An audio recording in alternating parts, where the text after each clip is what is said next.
Uma boa noite a todos, sejam todos muito bem-vindos à nossa casa, que tão bem recebe a todos nós, e que em vários momentos de aflição, boa parte de nós adentrou essa casa em função disso.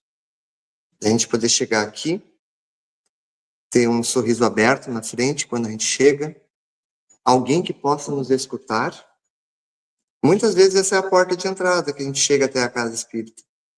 Naqueles momentos que a gente está mais angustiado, com maior dificuldade, às vezes a gente consegue chegar aqui e receber esse amparo. Seja no dia de exposição doutrinária, seja mesmo num dia onde a gente vem para estudar aqui na casa, onde sempre os facilitadores, colegas, sempre nos acolhem, nos abraçam, nos escutam, compartilham conosco. Então é muito bom sempre estar aqui e lembrar disso. Lembrar que esse é um espaço onde todos são acolhidos e amparados. E somos mais amparados do que aquilo que nós podemos perceber. Tem toda uma outra parte a qual nós estamos recebendo através da equipe espiritual, que onde cada um é atendido na sua intimidade, nas questões que mais precisa. Mas muito bem. Hoje a gente vai falar um pouquinho sobre as aflições do caminho. Essas aflições que nos trazem até aqui a casa em algum momento. Mas uma pergunta que a gente pode trazer, o que de fato é uma aflição? Se a gente puder observar e perceber o que é, né, na sua parte inicial, a aflição ela pode ser de várias procedências. Ela pode ser uma aflição física, com uma dor que eu estou sentindo por uma doença. Ela pode ser uma aflição no nosso campo emocional. Quando a gente não está bem, a gente às vezes está num processo depressivo, numa situação difícil nas nossas relações. Então ela vai se manifestar num campo emocional. Às vezes, a aflição bate à nossa porta por outros caminhos também, a não ser a dor física e a emocional.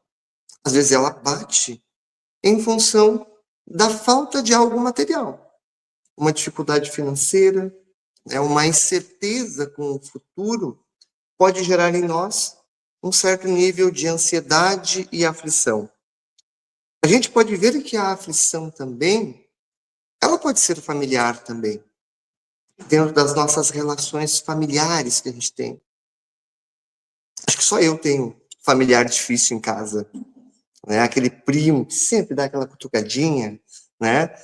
Aquele pai, aquela mãe, aquele irmão, aquela irmã, que às vezes nos causa algum certo tipo de aflição, pelos mais diversos matizes que isso podem trazer.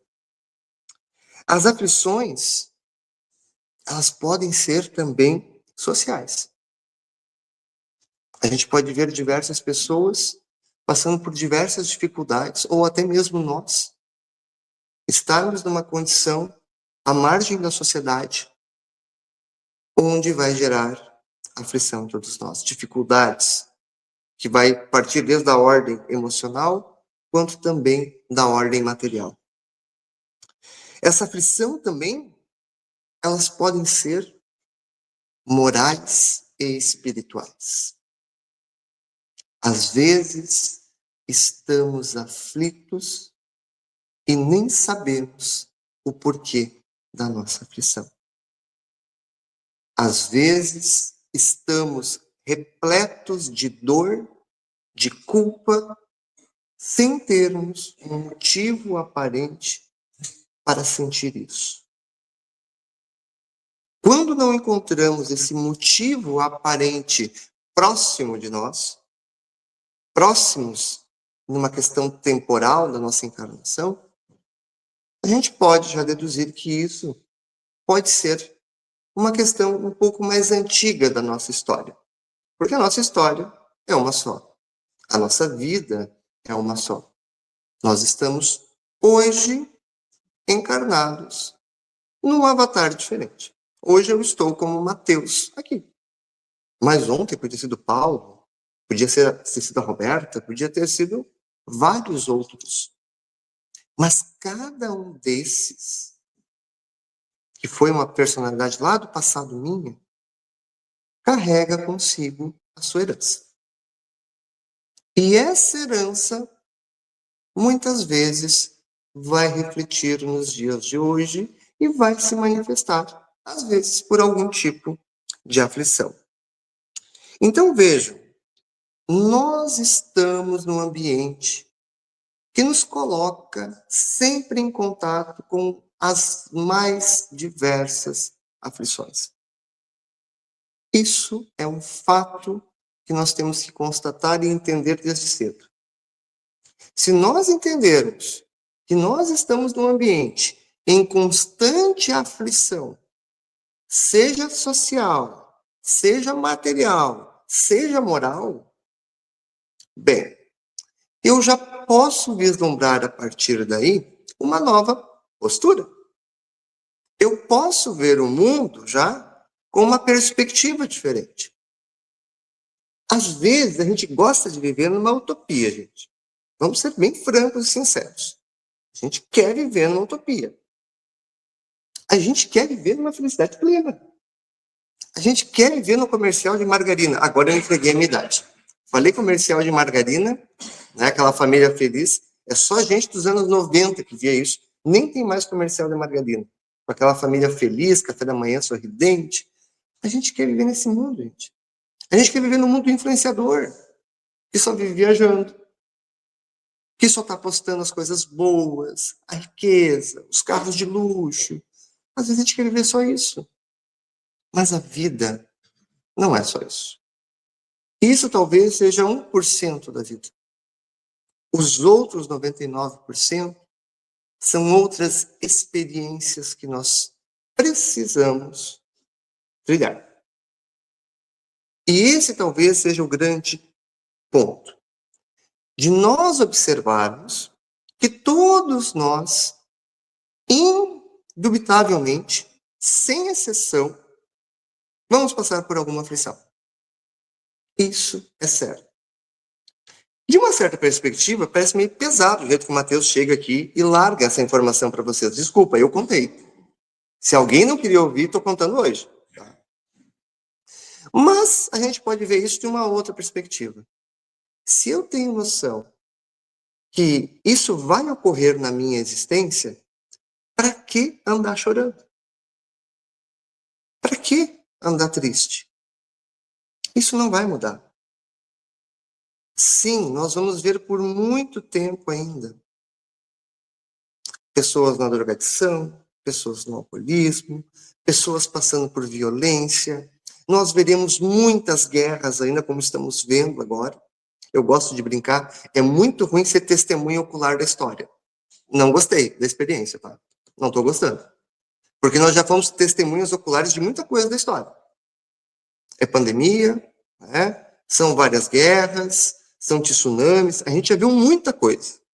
Ser testemunha ocular não é uma coisa muito boa. Mas se nós sabemos que isso está perto de nós, chorar, se martirizar, também não vai nos ajudar. Não é não sentir, não é não ter compaixão pelo outro. A compaixão pelo outro é extremamente importante.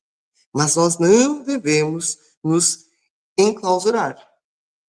Nós temos que vir, por exemplo, até a casa espírita, que nos dá diversos recursos à nossa disposição para nos iluminar.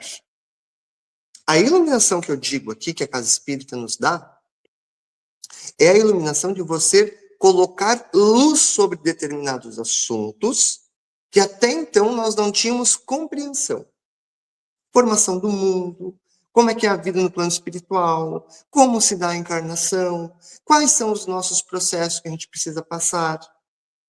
Quando eu jogo luz por cima desses assuntos, eu os compreendo, fica muito mais fácil de você transitar entre as aflições. Porque agora eu sei a causa delas. Eu sei os indicativos de onde elas vêm. E isso nos coloca numa outra abordagem. Nos coloca, de certa forma, um pouco no controle. nós conseguimos ter um pouquinho das rédeas dessa situação e nos permite que a gente use de forma mais sábia do nosso livre-arbítrio. Que a gente utilize ele de uma forma que vá promover em nós aquilo que nós fomos fadados a ser. Sermos perfeitos, gerar em nós evolução. Quando eu conheço, eu entendo os mecanismos, eu dificilmente vou cair em armadilhas da vida. Eu dificilmente não terei forças para reagir às dificuldades que vão se apresentar. Porque todos nós somos, né, temos a herança que recebemos de nós mesmos. Num passado não muito distante, nós vivemos uma história. Aliás, nós vivemos várias histórias.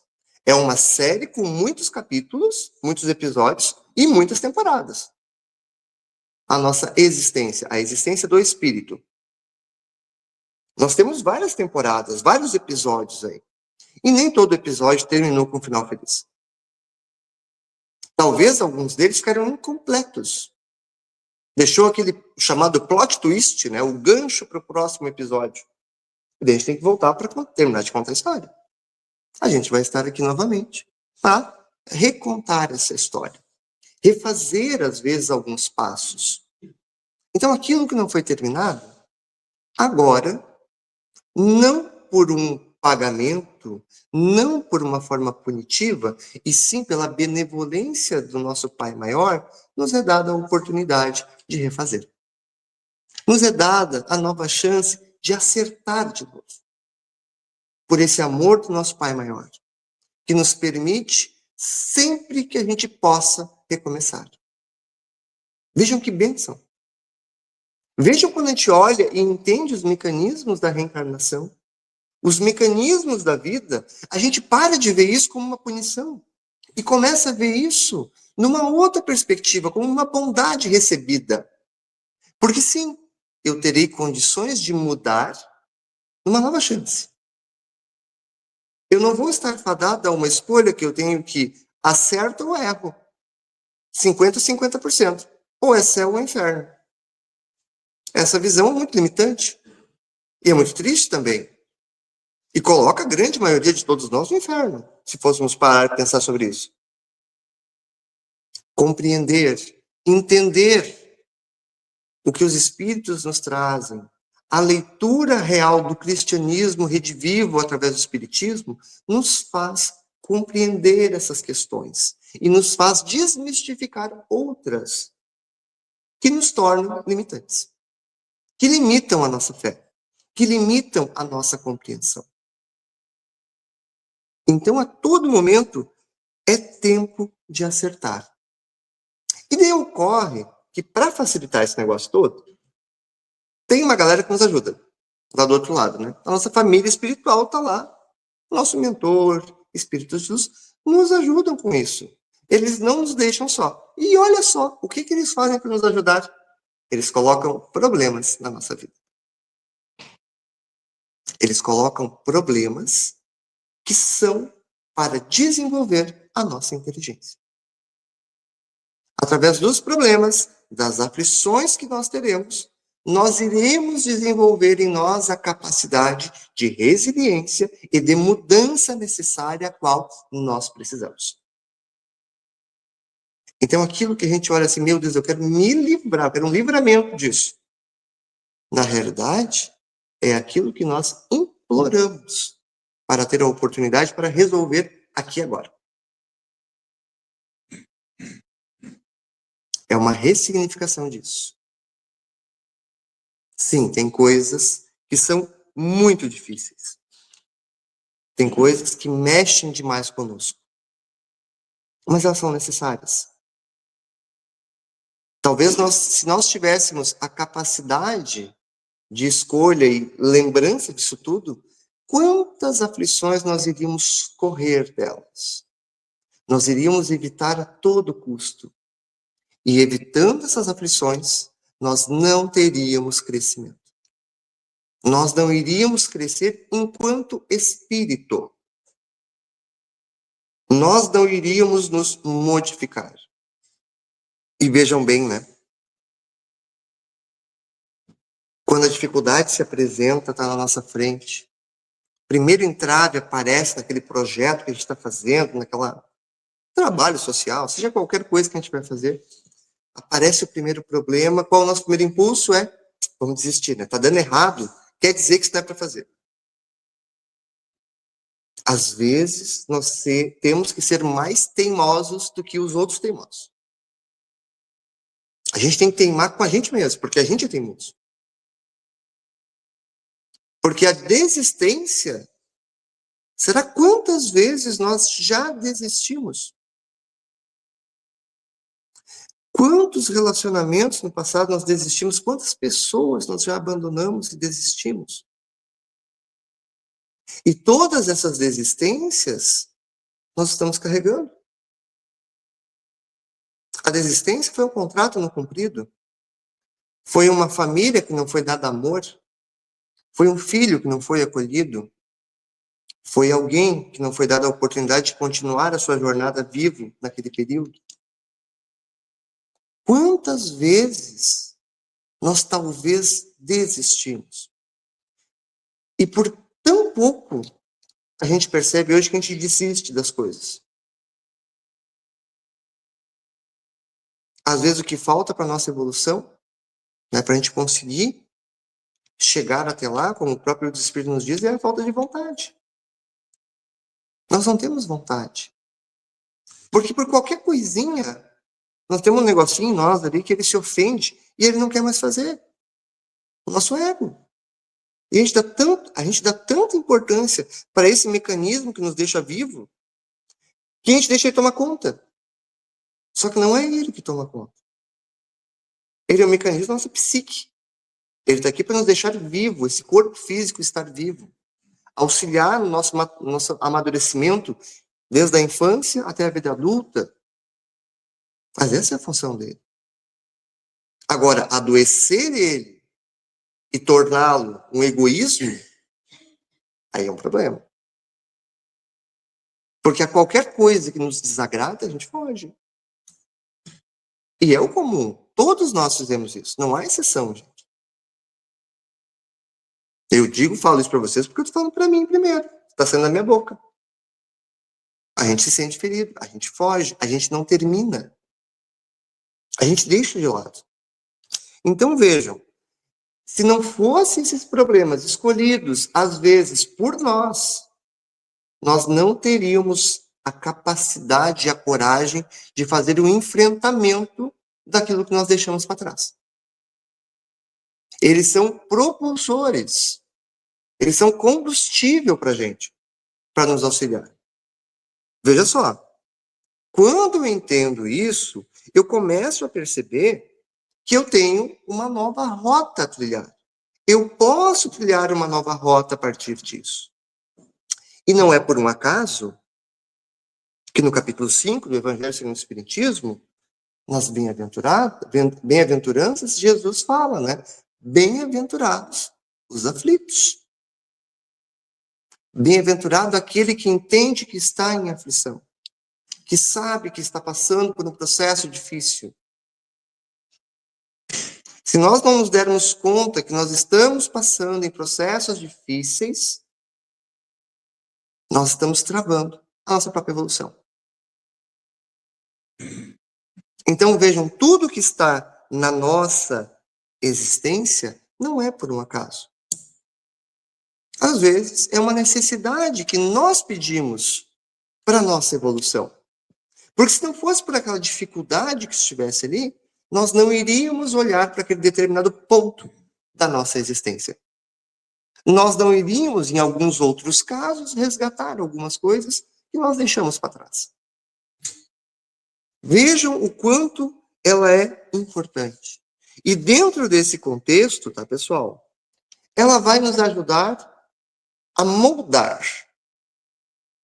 Quem é que, quando era criança, brincava com argila? Né? Moldava alguma coisa. Mas tem que pegar uma massa, tem que moldar ela. Tem que fazer força, às vezes, né? Tem que sovar a massa. Tem que pegar, amassar. Você deixa secar, às vezes, quebrou, não deu certo, monta de novo, põe mais água, né? Mistura, amolece um pouquinho, né? Bota mais terra. E assim você vai moldando, vai ajustando. As aflições ajudam a moldar os nossos sentimentos, as nossas emoções e os nossos pensamentos. Porque quando a dor bate em algum momento, a gente para de pensar em outras coisas. Quando ela chega naquele momento ali, ela vai fazer a gente, às vezes, até parar para refletir. Não é assim em alguns casos, que quando a gente está trabalhando demais, enlouquecidamente, daqui a pouco vem alguma coisa. Às vezes é um resfriado que faz a gente parar, baixa a imunidade. Às vezes tem um processo de tristeza, nem vamos dizer de depressão, mas uma tristeza muito grande, uma pré-depressão, que faz a pessoa parar. Às vezes pode ser algo mais grave, como um burnout. Mas o que acontece? Aquela dor vem dar um aviso. Ó, para, fulano. Para e te observa. Para e olha a tua rota. Será que não há necessidade de você mudar a sua rota? De você ver novas perspectivas? Então a dor, às vezes, ela chega à aflição como um instrumento para nos lembrar de quem nós somos ou de qual é o caminho que nós viemos trilhar aqui. Porque é muito fácil a gente se distrair no caminho. A gente vai, se distrai. Viu a borboletinha, né? No caminho, né? Foi para casa da vovozinha, e daí viu as borboletas, perdeu, daí o lobo chega. Né? Aquele conto infantil. Mas a gente se distrai no caminho. Tem muitas distrações. E às vezes aquilo que é o fundamental, o importante, nós deixamos passar. A gente não dá continuidade. E o que acontece? A dor é um lembrete. Olha, fulano, dá uma paradinha, vamos olhar para isso aí e vamos tentar voltar para a rota. E uma das questões que a gente vai ver, que a gente vai moldar as nossas emoções, os nossos sentimentos, a gente tem que entender que dentro desse processo da aflição, é importante que a gente entenda uma palavra, que ela é muito crucial nisso tudo. E ele é muito crucial até no ponto para a gente poder prever e entender um pouco da própria felicidade, que é a renúncia. A renúncia, às vezes, nós não a compreendemos de uma forma complementar. Mas a renúncia, muitas vezes, para que a gente possa ser feliz em família, às vezes a gente tem que renunciar a alguma coisa nossa, pelo bem maior da família, ou pelo outro. Às vezes eu tenho que me renunciar o meu ego para que eu possa enxergar o outro em dificuldade. Quando o meu ego está muito inflado, eu não enxergo a dor do outro. Não, mas eu não tenho que ajudar determinada pessoa. A pessoa se vira. Né? A gente vive aí no mundo capitalista, né, gente? Cada um é o mundo do trabalho, tem que se virar. É o momento que a gente não está renunciando de nós mesmos. Será que às vezes só parar, dar um bom dia com um sorriso, será que não pode mudar a vida daquela pessoa que a gente está encontrando? Às vezes, simplesmente isso pode ser o que aquela pessoa precisava naquele momento para não cometer suicídio. Porque a gente não sabe a aflição que aquela pessoa está passando. Pode ser um drogado, um morador de rua, um pedinte. Às vezes, um simples olhar e um sorriso pode mudar a atmosfera daquele dia daquela pessoa. E daí, quando a gente se renunciar ao nosso ego pelo bem comum, e isso vai para dentro de casa, tá, gente? Nas nossas relações familiares também. Aí sim a gente vai começar a construir, de fato, a felicidade. E aqui vai entrar em conta a questão também da lei de justiça, amor e caridade, das leis morais. Em especial, a questão da caridade entendida por Jesus. Benevolência, indulgência e perdão. Essas três questões estão intimamente ligadas nas nossas questões diárias, a forma que a gente lida com as pessoas. Porque além de nós termos que lidar com as nossas dores, a gente lida com pessoas que estão com outras dores talvez maiores do que as nossas. E a gente não sabe. o nível de dor que o outro está sentindo. A gente sabe da nossa. Ela é importante a gente validar que ela tem um peso para nós. Mas eu não sei como é que o outro está se sentindo agora. Qual é o nível de dor que ele está passando. E o quanto ele precisaria ser só ouvido às vezes. Às vezes ele precisava só esbravejar e alguém deixar passar. Indulgência. Ele está num momento difícil. Mas vem aquele negocinho que nós comentamos antes, nosso ego diz, não vou levar desaforo para casa.